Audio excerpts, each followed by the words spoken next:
कांग्रेस के नेताओं ने झारखंड के गोड्डा महागामा बसवा चौक के पास केंद्र सरकार के खिलाफ विरोध प्रदर्शन किया व जमकर नारेबाजी की।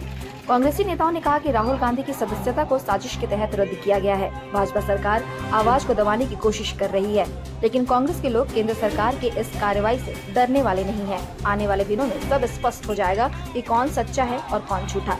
आज पूरा देश जान व समझ रहा है कि राहुल गांधी पर किसके इशारे पर इतनी बड़ी कार्रवाई की गई है।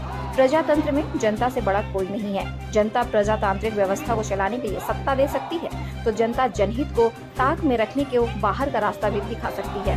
वर्ष 2024 के चुनाव में भाजपा को उनकी धरातल की ताकत का पता चल जाएगा।